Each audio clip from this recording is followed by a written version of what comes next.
Selamat bergabung kembali pada mata kuliah stratifikasi, mobilitas, dan kebijakan sosial. Pada kesempatan ini, saya akan membahas penelitian-penelitian stratifikasi dan mobilitas yang menggunakan pendekatan kuantitatif dengan studi kasusnya kota. Terdapat 3 penelitian yang akan saya paparkan secara singkat. Next. Penelitian pertama berjudul Stratifikasi dan Mobilitas Sosial suatu studi awal masyarakat Jakarta yang dilakukan oleh Profesor Iwan Gardono Sujatmiko. Next. Penelitian ini menggunakan model Weberian seperti yang dilakukan oleh Gotthold, dan peneliti membagi lapisan menjadi 6, atas-atas hingga bawah-bawah. Kemudian dalam setiap lapisan dibuat jenis pekerjaan yang bersifat multidimensi, yaitu terdiri dari dimensi politik, ekonomi, dan sosial budaya. Secara metode, penelitian ini merupakan menggunakan metode survei dilakukan di Jakarta terhadap 711 penduduk Jakarta di 13 kelurahan. Dan untuk okupasi, dibuat rating terhadap 81 okupasi yang bersifat multidimensi. Next. Di sini kita lihat kategorisasi atau stratifikasi sosial yang berhasil dirumuskan dari data yang terkumpul. Ada 6 kelas, dan setiap kelas ada nilai indeks yang dibuat. Kita lihat yang tertinggi adalah okupasi sebagai menteri dengan indeks 5,53, dan terakhir adalah yang paling rendah adalah gelandangan dengan nilai 1,10. Next. Baik, dalam hal ini kita melihat bagaimana okupasi anak dan ayah. Ternyata persentase lapisan bawah untuk mencapai lapisan menengah atas itu sangat kecil, hanya 5,3%. Dan yang mobilitas yang cukup baik itu juga bersifat jarak pendek. Next. Nah, ketika kita melihat pergerakan atau mobilitas lapisan bawah dan menengah, kita lihat hasil penelitian, ternyata untuk mobilitas di lapisan bawah, responden dari lapisan bawah itu sebesar hampir 60% ya, sekitar 58% itu melakukan mobilitas satu level di atasnya, yaitu ke tingkat yang lebih tinggi. Sedangkan untuk responden dari lapisan menengah, mayoritas tetap berada di kelas sosialnya, dan sekitar 21% berhasil naik satu tingkat di atas. Next.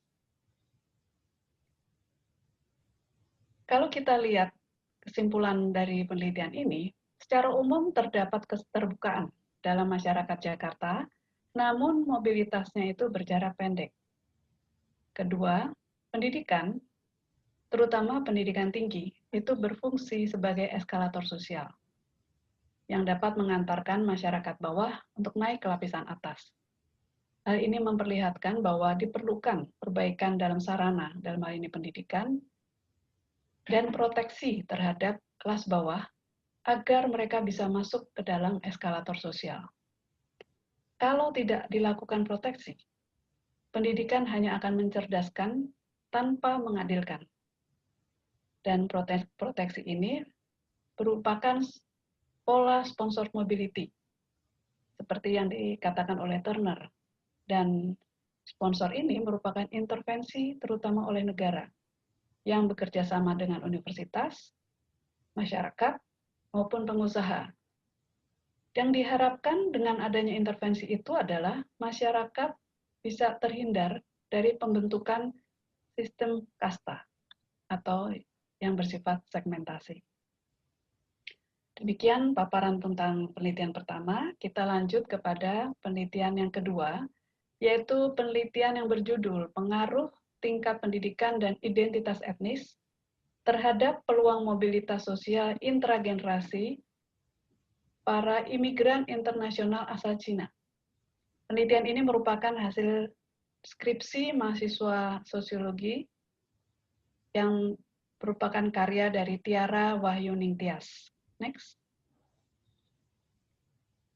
Yang menjadi pertanyaan penelitian ini adalah pertama, bagaimana mobilitas sosial intragenerasi para imigran internasional etnis Cina. Kemudian, apakah terdapat pengaruh tingkat pendidikan terhadap peluang mobilitas bagi mereka, dan apakah terdapat pengaruh identitas etnis terhadap peluang mobilitas mereka. Kita bisa melihat di sini model analisis yang dilakukan, dan hipotesis yang diangkat adalah terdapat pengaruh tingkat pendidikan terhadap peluang mobilitas, dan juga terdapat pengaruh identitas etnis terhadap peluang mobilitas. Next. Jika kita lihat hasil dari penelitian ini, memperlihatkan bahwa mayoritas responden mengalami mobilitas naik sebesar 82%, dan hanya sedikit atau 4% yang mengalami mobilitas turun. Sedangkan sisanya mengalami stagnansi. Next. Selanjutnya, ketika kita melihat hasil mobilitas berdasarkan okupasi, sebesar lebih dari setengah, yaitu sekitar 68% itu mengalami stagnansi, dalam arti bahwa mayoritas responden cenderung memiliki status pekerjaan yang sama ketika ia berada di negara asalnya maupun di Indonesia. Next. Lebih lanjut, ketika kita melihat pendapatan, responden tidak mengalami mobilitas turun dalam hal pendapatan. Bahkan, mayoritas dari mereka mengalami mobilitas yang cukup pesat dari kelas menengah dan bawah menuju ke kelas atas di Indonesia. Next. Dalam slide ini kita bisa melihat adanya atau hasil dari kategorisasi kelas sosial berdasarkan okupasi dan pendapatan. Peneliti mendampingkan hasil okupasi imigran internasional dengan penelitian yang dihasilkan oleh Pati Nasarani. Next. Ketika kita melihat hubungan bivariat, temuannya adalah tingkat pendidikan tidak berpengaruh terhadap peluang mobilitas sosial. Demikian yang dihasilkan.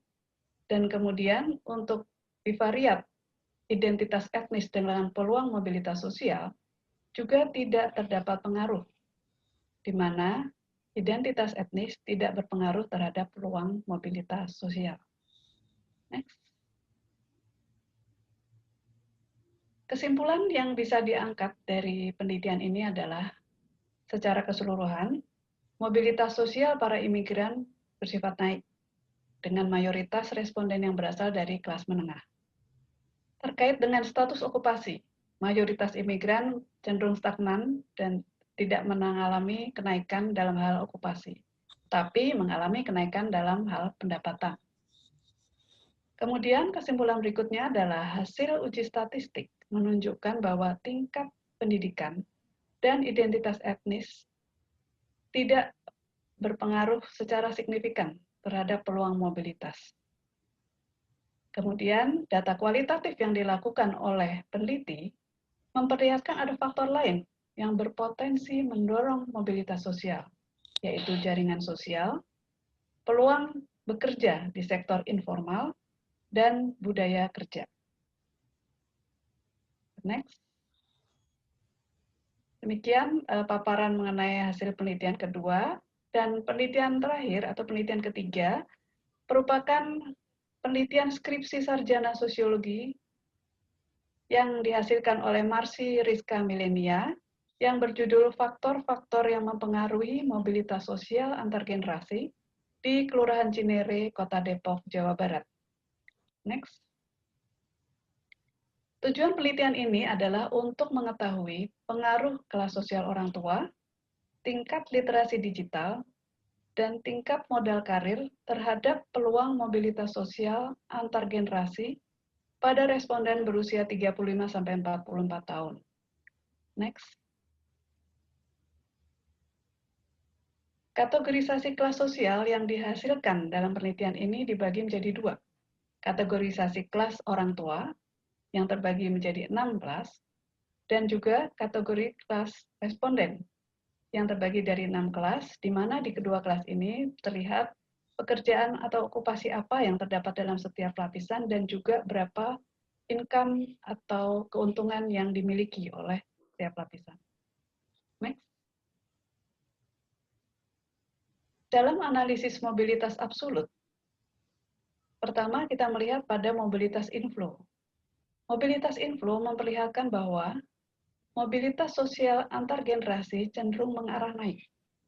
Contohnya, kalau kita lihat, responden dari kelas menengah bawah itu adalah mereka yang berasal dari kelas bawah,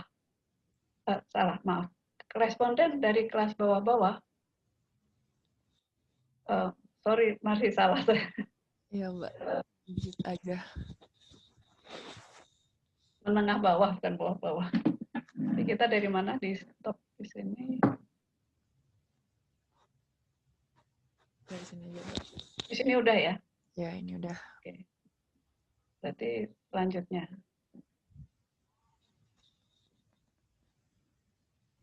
Dalam analisis mobilitas absolut, di sini dilihat dua jenis mobilitas, yaitu mobilitas inflow dan outflow. Dalam mobilitas inflow, terlihat bahwa mobilitas sosial antar generasi cenderung mengarah naik. Sebagai contoh, responden kelas menengah bawah mayoritas berasal dari kelas bawah atas. Sedangkan untuk mobilitas outflow, mayoritas orang tua menghasilkan anak dengan kelas sosial yang lebih tinggi daripada dirinya. Ya, dalam penelitian ini juga terlihat bahwa indeks similarity-nya adalah sebesar 29%. Next. Baik, selanjutnya untuk analisis mobilitas absolut, peneliti melakukan kajian dengan menguji hipotesis. Hipotesis pertama mengenai jenis kelamin, temuannya memperlihatkan bahwa baik laki-laki dan perempuan memiliki peluang yang sama untuk melakukan mobilitas sosial. Kedua, tentang kelas sosial orang tua, ternyata semakin rendah kelas sosial responden, semakin tinggi peluang mereka untuk melakukan mobilitas sosial. Hipotesis ketiga terkait dengan tingkat literasi digital, peluang mobilitas sosial meningkat dengan semakin tingginya tingkat literasi digital responden. Selanjutnya, hipotesis keempat melihat kepada tingkat modal karir. Ternyata modal karir tidak berpengaruh terhadap peluang mobilitas. Untuk hipotesis 5 dan 6, dilihat kelas sosial orang tua, tingkat literasi digital, tingkat modal karir responden untuk yang hipotesis 5 untuk yang laki-laki.